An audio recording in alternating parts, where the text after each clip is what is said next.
Bueno, muchas gracias y gracias por esta invitación y por poder también compartir con ustedes este caminar, que es un caminar juntos. Vamos a comenzar con un pequeño videíto.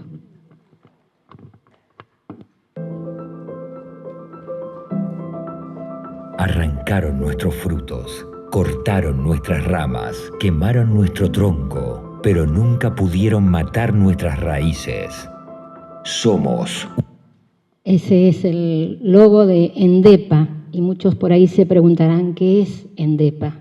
Somos un equipo eclesial católico que acompaña a los pueblos indígenas con un espíritu de búsqueda constante en una práctica ecuménica y en un diálogo interreligioso. El equipo nacional de pastoral aborigen nace en el año 1984, ya vamos caminando hace mucho tiempo, y es reconocido como tal en la Iglesia creándose la CEPA, que sería la Comisión Episcopal de Pastoral Aborigen, ¿sí?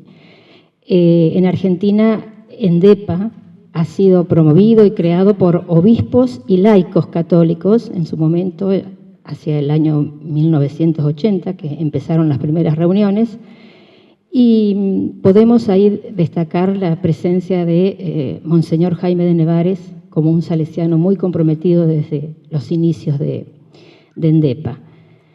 Actualmente es presidente de la Comisión Episcopal, de la Comisión Episcopal de Pastoral Aborigen, sí, Monseñor Escocina, sí, que es Luis Escocina de la diócesis de Orán, y es acompañado también por otros obispos como Esteban Laxague de Viedma, Monseñor Vicente Conejero de Formosa y Monseñor Armando Rossi de Concepción de Tucumán.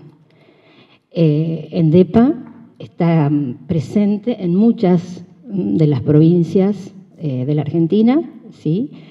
Y bueno, tiene sus EDIPAS, que son los equipos diocesanos de pastoral aborigen, en cada provincia. En esta rica trayectoria, ¿no?, que lleva más de 40 años, ENDEPA geográficamente está dividida en 3 regiones, en grandes regiones, que sería el noroeste, noreste y sur. En este caso, nosotros somos representantes del sur, pero traemos toda la energía y todo el acompañamiento de todos los equipos del país, del NEA y del NOA también. Decíamos que también se organiza, ¿no?, con un equipo de coordinadores, ¿sí?, que son 7 personas, representantes, 2 representantes de cada una de las regiones y el coordinador nacional. En este caso, Germán y yo somos como coordinadores regionales de la zona sur y el coordinador nacional, en este caso, es de la provincia de Misiones, ¿sí?, y se llama Rodolfo Fernández, quien también manda sus saludos y éxitos para este congreso. Decíamos que las variadas propuestas y actividades son animadas por los delegados diocesanos de cada EDIPA y por numerosos agentes de pastoral, ¿sí?, voluntarios que a lo largo del país se suman compartiendo estas actividades y haciendo de ella una verdadera misión dentro de sus comunidades, siempre defendiendo, ¿sí?, los derechos de los pueblos indígenas. Y las actividades pueden ser organizadas a nivel nacional, a nivel regional, zonal, ¿no?, o a nivel local, ¿sí? En todos esos equipos de pastoral aborigen se acompañan a las necesidades, ¿sí?, que las comunidades indígenas tienen en cada una de las regiones, que ustedes saben que nuestro país es muy variado, es muy extenso y tiene realidades muy variadas. Entonces, bueno, a partir de esas necesidades, cada EDIPA propone, ¿sí?, actividades de acompañamiento, ¿sí? En algunas regiones o en algunos EDIPAs acompañan más desde, por ejemplo, el área de educación intercultural bilingüe, ¿sí? Otra de las áreas también que ENDEPA tiene es el área jurídica y territorial, también el área, bueno, de comunicación, por supuesto, el área de mujeres, el área de realidad juvenil, el área periurbana también, asesoría jurídica, espiritualidad, ¿sí? Y nos encontramos muchas veces en encuentros que son nacionales, ¿sí? O encuentros que son locales, pero siempre con la misma mística y el mismo sentimiento, este sentimiento de acompañar, encontrarnos y aprender junto con los pueblos indígenas, enriquecernos mutuamente. Y también la impronta del cuidado de la madre tierra, ¿no? Esto que tanto nos enseñan los pueblos originarios y que a quienes tenemos que escuchar y aprender de ellos. A lo largo de toda la historia, ENDEPA acompañó con esta actitud respetuosa, ¿no? Como decía, de escucha, de diálogo, y articulando con otras instituciones y otros organismos. En el caso, por ejemplo, de La Pampa y de toda la Patagonia, la articulación tanto con las hijas de María Auxiliadora como con los hermanos salesianos ha sido muy fuerte y ha estado muy ligado los salesianos al camino de ENDEPA. Eso, caminar juntos, entrelazar caminos, es muy beneficioso, por supuesto, y vamos compartiendo los dones que cada uno tiene en esta misión que es esta misión pastoral, que es el camino de ENDEPA, del Equipo Nacional de Pastoral Aborigen, a través de sus equipos diocesanos. También acompañamos luchas, reclamos, se denuncia la realidad que viven los pueblos y estas denuncias se hacen explícitas en numerosos comunicados que se hacen visibles en los distintos medios y donde se escucha la voz de los indígenas, sus reclamos, y todos estos comunicados, todos estos reclamos se visibilizan y llevan la firma de ENDEPA y de los obispos de la CEPA. Esta es nuestra mirada, nuestro caminar, nuestro accionar como pastoral de la Iglesia Católica en defensa de los derechos de los pueblos indígenas. Y también la promoción de políticas que los protejan, por sobre todo valorando la interculturalidad y la sinodalidad como un estilo de vida al hacer misión. Bueno, ahora Germán nos va a hablar un poquito de espiritualidad como clave de descolonización. Bueno, Mari Pupeñi, Mari Pulamien, Incheta Germán Zúñiga Piñén, Incheta Zapala Neuquén, Guardiameu. Buenas tardes, hermanos, hermanas. Yo soy Germán Zúñiga y vengo de la ciudad de Zapala, en la provincia del Neuquén. Es un saludo en lengua mapuche, en Mapudumum, porque yo soy mapuche. No hablo mucho el idioma, pero bueno, se trata de recuperar lo que más se puede. Y quería compartirles con ustedes y junto con Coca una pequeña reflexión que fue saliendo y cuando la empecé a escribir, también pensando en este congreso, pensaba en hacer algo que nos anime, que nos motive y que nos pueda mostrar un norte, en cierto modo. Y en ese sentido, bueno, creo que la espiritualidad es algo central, ¿no? Es algo que unifica. Y aquí se va a poner en tensión en cierto momento, o se ha pretendido poner en tensión en cierto momento, dos espiritualidades. La espiritualidad indígena, la espiritualidad ancestral y la espiritualidad cristiana. Que vamos a ver que, a mi modo de ver y desde mi experiencia personal, son dos espiritualidades que conjugan profundamente, que tienen una relación muy profunda en algo central que es el territorio, que es la tierra, ¿no? En términos del Papa Francisco diríamos la casa común.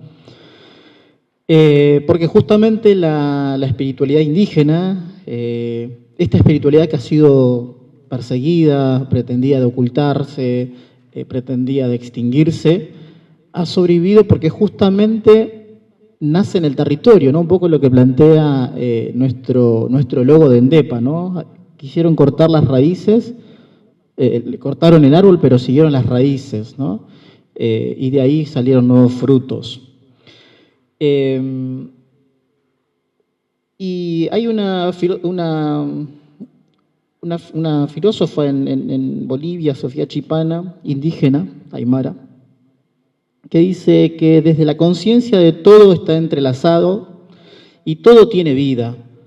Por lo tanto, ofrecen saberes y sabiduría que fueron descalificadas, por lo que los sentipensares que dominan como descolonización nos abre los ojos para ver los ropajes que llevamos interiorizados del poder colonial, patriarcal y del señorío que determinó nuestro ser, estar, saber y qué hacer.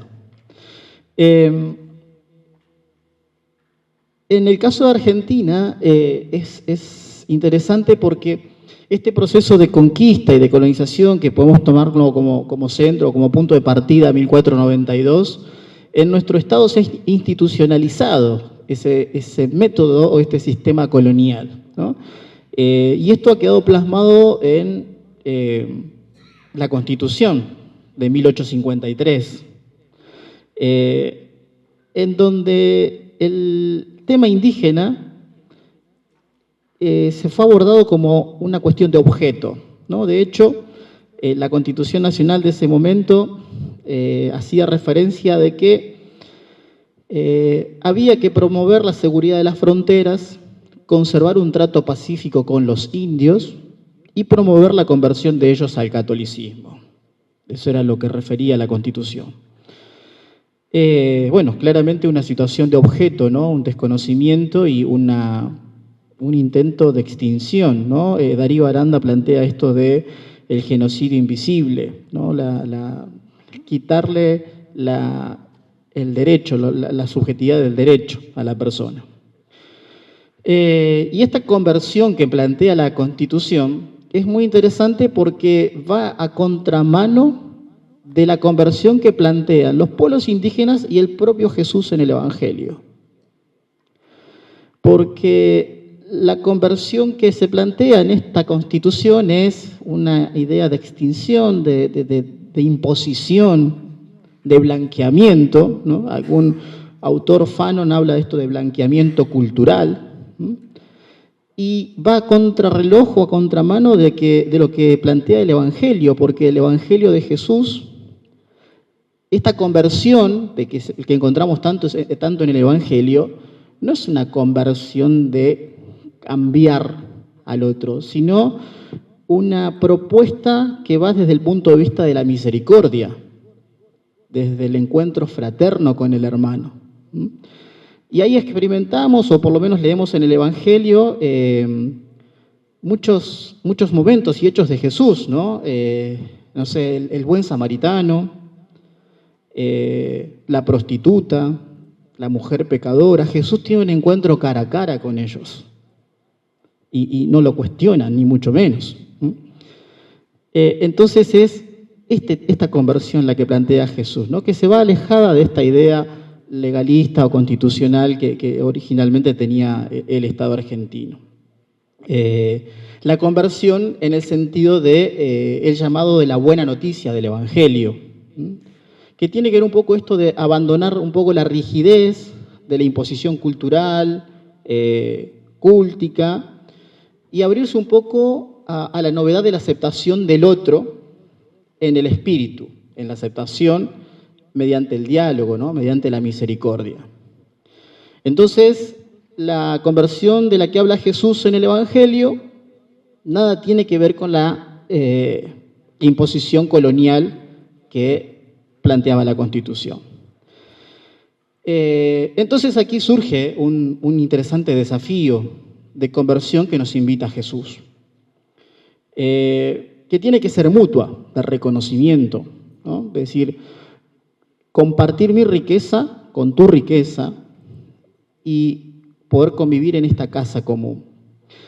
En este sentido, el Papa Francisco, en muchas manifestaciones en relación a los pueblos indígenas, ha planteado esto en su visita a América: la evangelización en América estuvo acompañada de intereses mundanos y se impusieron modelos preconstituidos, europeos, por ejemplo, sin respetar los pueblos indígenas.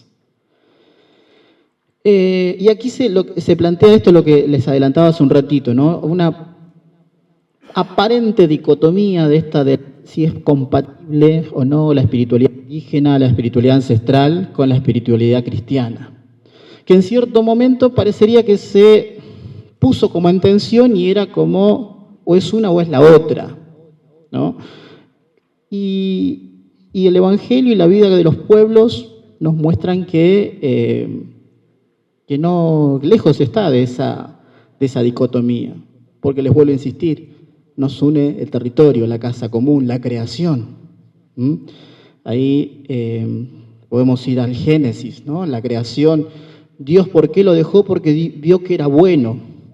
Los pueblos indígenas tienen una profunda relación con el territorio. ¿Y por qué lo cuidan al territorio? ¿Por qué cuidan el lago? ¿Por qué cuidan la montaña? Porque es bueno. Entonces, el trabajo pastoral y la misión, humildemente a mi modo de ver, nos propone y nos desafía a rever nuestras prácticas de anuncio del Evangelio, para que sea esa práctica de anuncio de la buena nueva de Jesús, ¿no? Que no se plantea desde un punto de vista individual. Y en este sentido, el Papa Francisco también en otros pasajes referidos a los pueblos, ha manifestado que necesitamos que los pueblos originarios moldeen culturalmente las iglesias locales amazónicas, que puedan plasmar una iglesia con rostro amazónico y una iglesia con rostro indígena. Y ese rostro indígena que plantea el Papa no es algo nuevo, porque también ese rostro indígena nos lo muestra la historia de Guadalupe. Guadalupe tiene un diálogo profundo, fraterno y de igual a igual con Juan Diego. Juan Diego, un indígena. Y ahí se invierte, ¿no? Porque aquí en la historia de Guadalupe el incrédulo es el obispo, ¿no? Que quiere pruebas y que no, ¿cómo va a venir vos a decirme que le tengo que construir una capilla, una iglesia a la Virgen? ¿De dónde sacaste eso? Y el mensajero de Dios es Juan Diego. Es decir, esa iglesia con rostro indígena la planteo y la analizo de ese hecho concreto de Guadalupe. Entonces, esta cuestión de incredulidad, ¿no? Que también lo encontramos en el Evangelio, ¿no? La figura de Tomás, el incrédulo, ¿no? Que muchas veces también nosotros tomamos esa actitud, ¿no? Si no lo veo, no lo creo. Y en ese sentido, y aquí me quiero tomar un poquito de libertad, cuando, bueno, gracias al Padre Pancho aquí, que nos motivó, que hoy está muy contento porque nos ganaron anoche,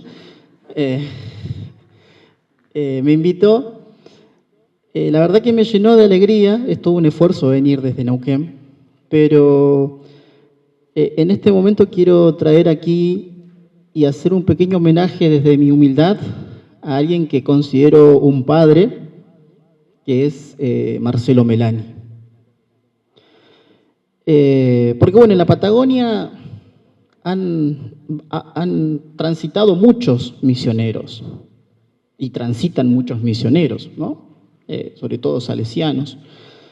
Y bueno, Coca hace un ratito hablaba de Jaime de Nevares, ¿no? Ayer se cumplieron 30 años de su partida, que también quiero hacerlo presente aquí, humildemente.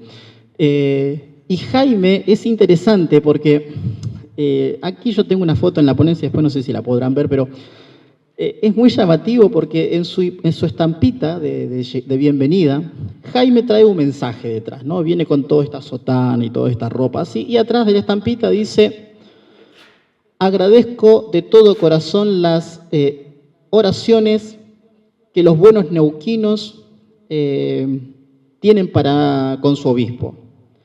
Deseo estar a disposición de todos para conducir a todos al cielo. Que Dios los bendiga. Y a mí esta imagen me lo compartió mi otro padre que tengo, el padre Martín Gotle, de Las Coloradas, en un taller de formación de ENDEPA cuando yo era más chico. Y me llamó mucho la atención porque cuando uno comienza a conocer la historia de Jaime, ve que experimentó una profunda conversión, porque pasó de esta idea de que yo vengo a salvarlos, soy el interlocutor, soy el secretario privado de Dios, a reconocer al Dios, a reconocer a Jesús en el pueblo. Entonces Jaime, lejos de estar en la catedral, estuvo en la calle, con los pueblos indígenas, con los obreros del Chocón, con las madres de Plaza de Mayo, refugiando a cuantos perseguidos por la dictadura militar llegaban a Neuquén pidiendo auxilio. Entonces, siento que Jaime entendió que era por ese lado el camino, que no era él el que conducía, sino que el que acompañaba, porque nos salvamos en comunidad, nadie se salva solo. Eso me parece muy interesante, porque después uno ve las últimas imágenes de Jaime, o en su pastoral de Jaime de Nevares, y anda con una simpleza tremendamente opuesta a esta estampita de vengo a conducir a todos al cielo. Y otro, que para mí es un gran padre, y quien también me ha ayudado a comprometerme con la lucha de mi propio pueblo, ha sido Marcelo, ¿no? Para mí Marcelo, con todo el respeto, ¿no? Pero nunca nos tuvimos ese trato tan formal, porque él tampoco nunca me saludó, siempre me dio una bofetada, entonces yo siempre le decía al Marcelo. Quiero leerle, perdón si le leo mucho, pero ya termino. Quiero leerles un aporte que me prestó Martín Gotle de Las Coloradas, de tantas cosas que ha dicho Marcelo en relación a los pueblos, y me parece que esto es muy presente, y en este congreso quiero compartirlos humildemente con ustedes, porque siento que es muy vigente y es un gran desafío que tenemos todos. Marcelo, en oportunidad de un encuentro de sacerdotes en Bariloche, allá por el 2003, decía a todos los sacerdotes que estaban ahí y demás: pueden no conocer nada su historia y su lengua, hablando del pueblo mapuche, ¿no? Pueden no conocer nada, para nada, su historia y su lengua. Pueden haber olvidado sus tradiciones religiosas, pero son ciertamente mapuches. Conocer entonces la cultura del pueblo mapuche no es solo un desafío para ese puñado de curas y monjas que visitan a las comunidades del campo, sino de todos los miembros de los presbiterios que todos en las grandes ciudades nos encontramos en algún momento con familias o personas bien mapuches. El conocimiento de esta cultura no es para nosotros una cuestión de ciencia o de historia, es una cuestión de evangelización. Buscamos entonces conocer la cultura mapuche para descubrir los valores que hay en ella, que en ellas se encuentran y ver cómo podemos enriquecerlos gracias al Evangelio de Cristo. No se trata de destruir para construir. Dios ya está presente en esa cultura. Se trata de enriquecer lo que ya existe para que dé vida en abundancia. Esto me parece que es un magisterio de Marcelo. Lo digo con total humildad. Yo soy abogado, soy católico, no es que haya estudiado tanta teología, pero para mí este es el magisterio de Marcelo. Dios ya está con ellos. No se trata de imponer, se trata de reconocernos hijos de Dios y se trata de reconocernos habitantes de la casa común, del territorio. Y para cerrar un poquito de la historia de Marcelo, que lo escribe Martín, y dice: tu solidaridad no era solamente manifestación y proclamación. Siempre recuerdo aquel día del mes de febrero de 2005, cuando te hiciste presente a caballo en las veranadas de las comunidades Cayupán y Paineo en Yamuco, amenazadas por desalojo después de una venta corrupta de sus tierras por parte de la provincia del Neuquén a una empresa forestal. Allí compartiste su guillipún. El guillipún es la rogativa del pueblo mapuche. Su ruego mapuche, y alojaste en el piso al lado del fogón.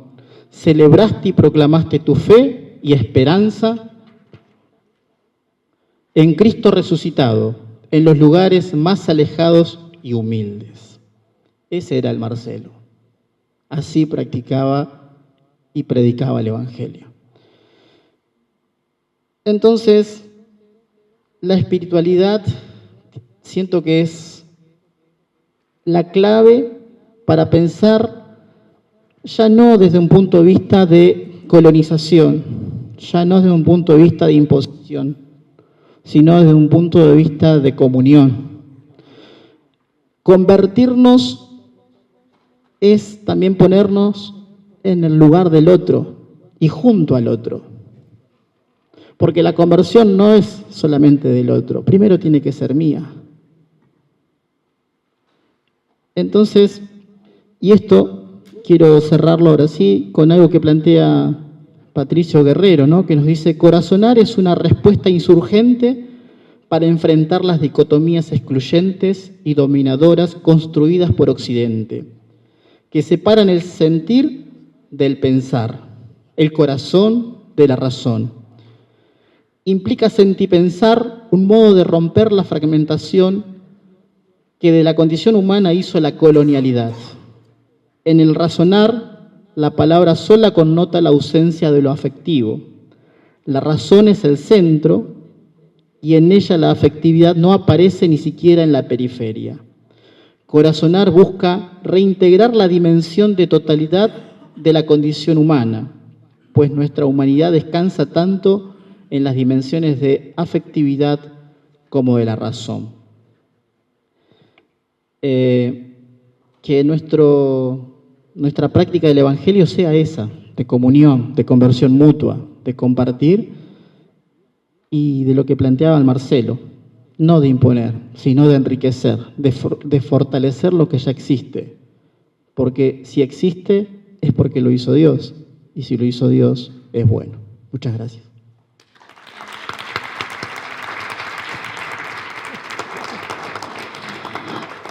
Bueno, y seguramente querrán saber cuál es la situación actual de los pueblos indígenas en Argentina, principalmente para las personas que nos visitan.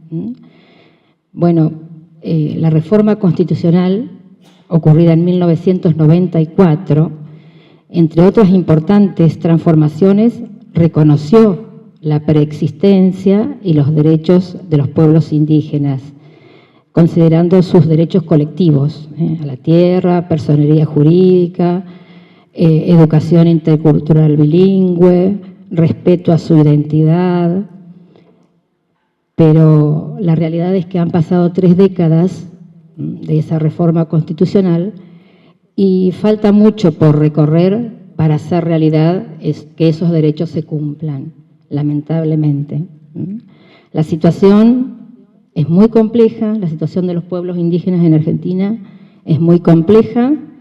Germán habló mucho de mapuches, que es una de las etnias que está en el sur de Argentina.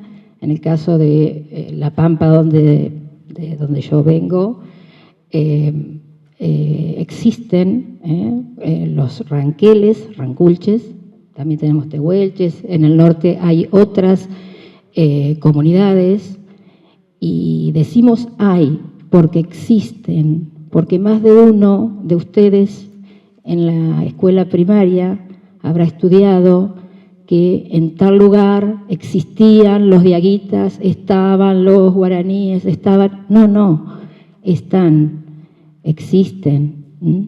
Que hayan sido silenciados, acallados, y que haya sido una vergüenza decir que uno era descendiente de indígena, eso es otra historia, es parte de la historia. Pero bueno, muchas comunidades indígenas hoy enfrentan también las consecuencias de políticas extractivistas, el litio, otros minerales, la deforestación, que impacta en sus territorios y en sus vidas comunitarias. Generan tensiones con el gobierno, con las empresas, no respetan ni sus derechos ni sus territorios. Se han registrado casos de violencia, de represión por parte del Estado hacia algunas comunidades indígenas que resisten a esta explotación de los recursos y a explotación de la madre tierra. Y es lamentable también que existe una falta de voluntad política para implementar leyes y políticas que protejan los derechos indígenas y que garanticen su participación en la toma de decisiones. Son otra vez acallados. Y bueno, para finalizar, ante este panorama socioeconómico, político, cultural tan desafiante, no podemos ser indiferentes, y eso es lo que desde ENDEPA se propone, ¿no? Queremos dejar planteados algunos interrogantes a modo de seguir pensando y corazonando para que entre todos podamos hacer un poquito mejor esta Argentina o este lugar donde cada uno vive, ¿no? Más que nada trabajando en clave del Evangelio de Jesús, como decía también Germán. Unas preguntitas. ¿Qué implica caminar junto a los pueblos indígenas? Porque seguramente donde vivimos hay pueblos indígenas. ¿Qué implica caminar junto a ellos? ¿Qué implica ser misionero hoy a la luz del Evangelio, a la luz de las exhortaciones también del Papa Francisco, que nos dice que cada uno somos misión? ¿Qué se debe cambiar o qué se debe mejorar? ¿Qué se debe sostener? ¿O qué debemos profundizar en nuestro camino de acompañamiento hacia las comunidades indígenas que tanto nos necesitan? ¿Qué hemos aprendido, qué hemos conocido de cada uno de ellas, de cada comunidad indígena, en este caminar junto a los pueblos? Y podremos avanzar hacia prácticas interculturales que nos enriquezcan y que alimenten nuestra misión. Esas por ahí son algunas preguntitas que hemos pensado y les dejamos así flotando para que las podamos corazonar y cambiar un poquito. Muchas gracias. Seguimos entrelazando caminos en este apasionante camino de la misión compartida. Y seguramente quieren terminar de ver el video, es un poquito, está en la página de ENDEPA, que lo pueden googlear, y lo tenemos que actualizar, porque hay algunos pueblos, algunas ciudades que van a nombrar ahí, algunos EDIPAS, que en este momento no están, pero se han agregado otros. Así que bueno, muchas gracias y terminamos con el video, Nico. Somos un equipo eclesial católico al servicio de los pueblos indígenas, con espíritu y búsqueda constante de una práctica ecuménica de diálogo interreligioso, un espacio de diálogo de encuentro y diálogo de culturas. Acompañamos a los pueblos indígenas como aliados en la lucha por la defensa de sus territorios y sus derechos, constantemente asediados por proyectos y decisiones enmarcadas en modelos extraactivistas que no los consideran ni respetan debidamente. Entendemos que el respeto de la dignidad de las personas, la diversidad de las culturas, la historia de cada pueblo, su espiritualidad, organización, autonomía y participación protagónica son las bases fundamentales para una sociedad más justa.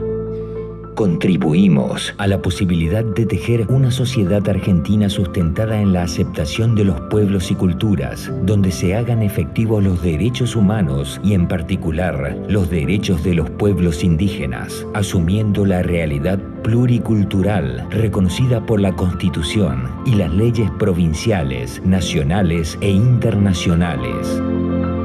Aprendemos, al caminar junto a los pueblos indígenas, a ampliar la mirada, los sentimientos, el espíritu y las relaciones, abrir los horizontes y encontrar los valores de los pueblos que guardan fuerza interior de un espíritu grande y comunitario. Equipos de pastoral aborigen en las diócesis de Argentina, Humahuaca, Jujuy, Orán, Formosa, San Roque, Resistencia, Posadas, Oberá, Iguazú, Santiago del Estero, Reconquista, Mendoza, Santa Rosa, Neuquén, Bariloche, Viedma, Esquel, Comodoro Rivadavia, Río Gallegos y oficina de Endepa en la provincia de Buenos Aires. Es preciso escuchar a los pueblos originarios, frecuentemente olvidados, y cuyos derechos necesitan ser atendidos y su cultura cuidada, para que no se pierda su identidad y riqueza. Papa Francisco.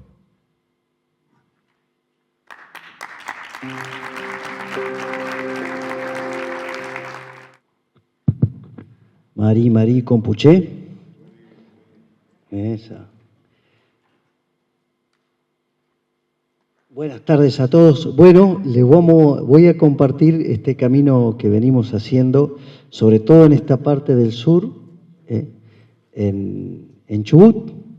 Van a ver que hay mucho y cómo se entrelaza toda esta historia de los pueblos con nuestra vida salesiana y sobre todo con algunos personajes que acá Germán ya nombró y cómo esto se ha ido generando.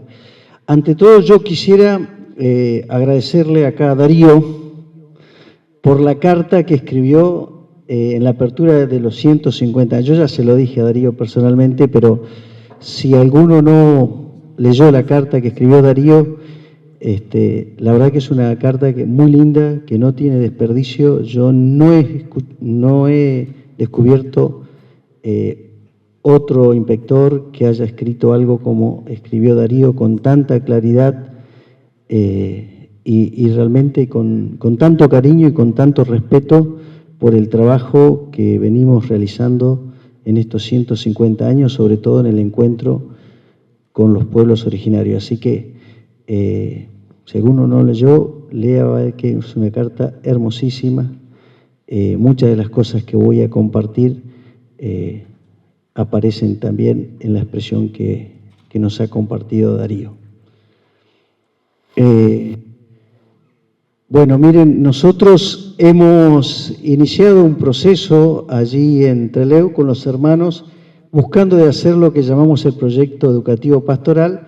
Hemos usado este lema de Angelelli, un oído en el pueblo y otro en el Evangelio, para empezar a caminar juntos, porque nosotros en el Chubut tenemos una extensa región que atender, donde hay muchas comunidades constituidas.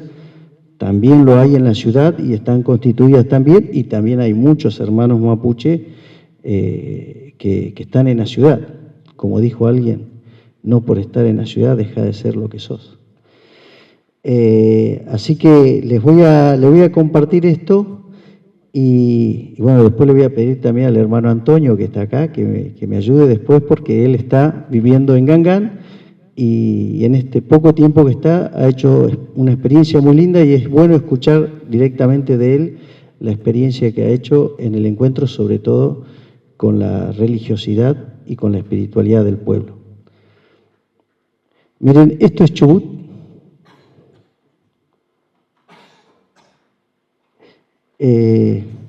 Así está dividido los departamentos. Nuestra parroquia está en Trelew, ahí cerquita de Rawson, y nosotros atendemos toda la región del departamento de Telsen, del departamento de Gastre y otra partecita de acá de Paso de Indio. Después el padre David en un video lo va a presentar muy bien. Así que tenemos una extensión muy grande de territorio misionero que acompañamos.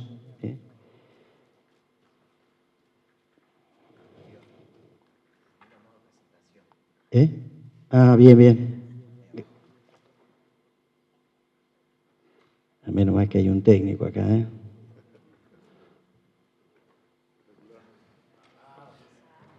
Ah, ahí está.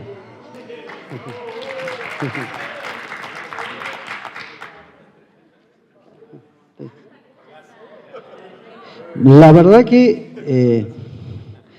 tengo que decir que me perdí acá, con esta moda.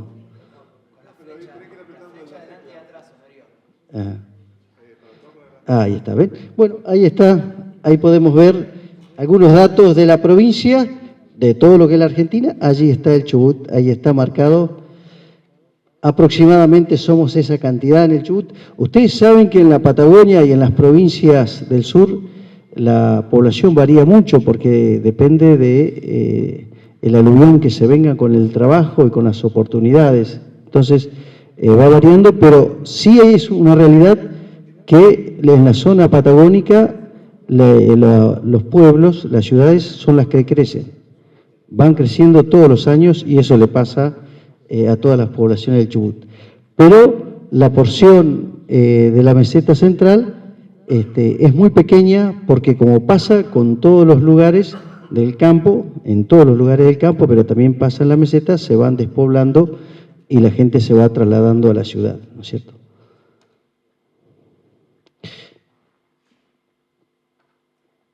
Bueno, hay muchas maneras de decir las cosas. Yo le decía al principio que Darío lo dice muy claro en su carta y dice cosas que realmente a veces nosotros no habíamos tenido en cuenta o no habíamos sabido compartirlas.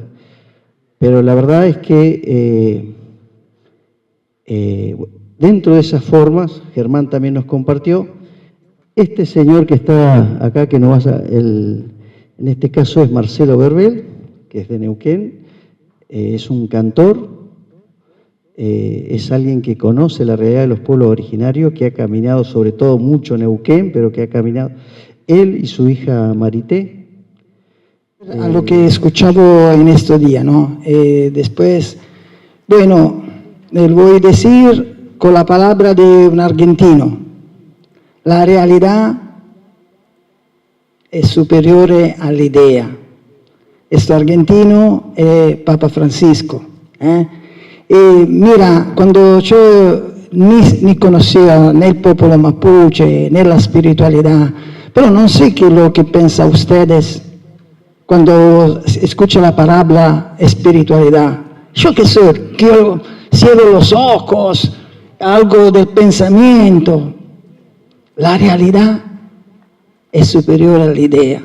Quiere conocer la espiritualidad mapuche, tiene que ir a un camaruco, tiene que participar a una rogativa, tiene que mirarlo como lo miro yo cada día a David a las 7 de la mañana, salir de la habitación e ir fuera a Gangán. Cada día a las 7 de la mañana, David hace lo que dice, hace el rito del mate, agradeciendo la tierra. pidiendo bendiciones para la comunidad, por el pueblo, tiene que mirar esto. Y tiene que mirar el amanecer, el atardecer, donde el cielo te parece más cercano. La espiritualidad, y así que voy ancora a repetir algo, ¿no? De lo que escuchamos. Para mí es algo que tiene que vivir en la tua carne, en tu carne. No tiene que cerrar los ojos, tiene que abrirlo, mirar el sol y agradecer. Tiene que mirar un cerro y agradecer. Tiene que poner el cuerpo. Quiero decir una cosa más, y me voy a collegar a lo que dice nuestro Peñi, pero que, bueno, él decía, ¿no? Que presentando dice, yo estoy acá. ¿Por qué estoy acá? Ah, sí, la Argentina, Darío me llamó, viene Antonio, tenemos necesidad, te necesitamos. ¿Por qué estoy acá? Por salvarvos. ¿Por qué estoy acá? Mira, yo puedo no creerme, soy humilde, no lo quiero decir, pero me salieron bien la cosa. Estaba feliz, me salieron bien al menos dos cosas, dos comunidades realizándolo de cero, juntando muchísima plata que no sé de dónde llegaba, por menores, una a La Spezia, una a Ancona, y la cosa linda cuál era, que trabajaba es dar trabajo a 4 o 5 educatori, a uno psicologo, y qué lindo dar trabajo, y qué lindo cuando la cosa te sale.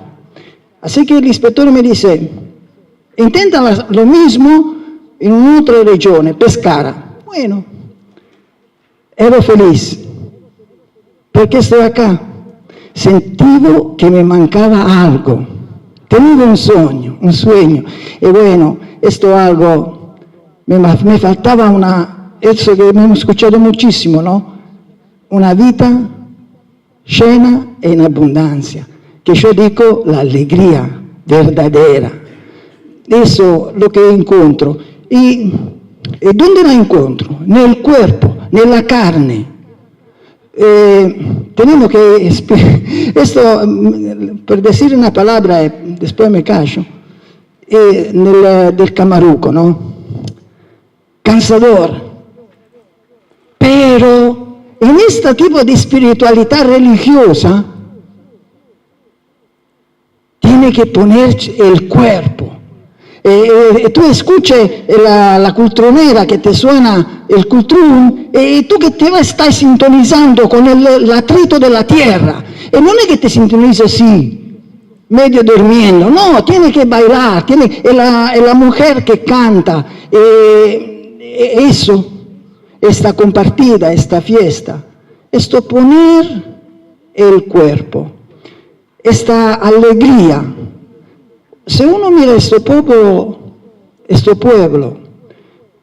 nella rogativa, in una Camaruco, y puede ser que este pueblo que tiene toda esta herida, ¿qué pasó? Se la olvidó toda la herida que tiene, todo lo que le robaron.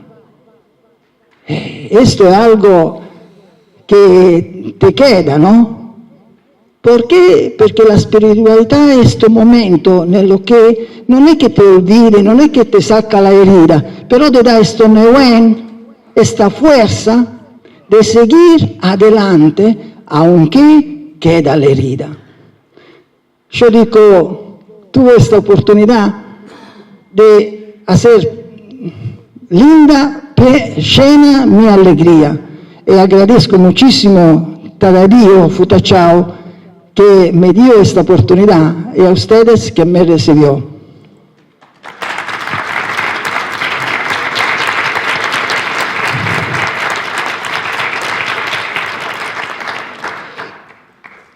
Bueno, muy bien, por último quiero decirle que nosotros hemos iniciado un camino, como le decía al principio, de PEPSAL, donde lo hacemos también. Siempre cuidamos que en nuestras asambleas esté presente toda la meseta.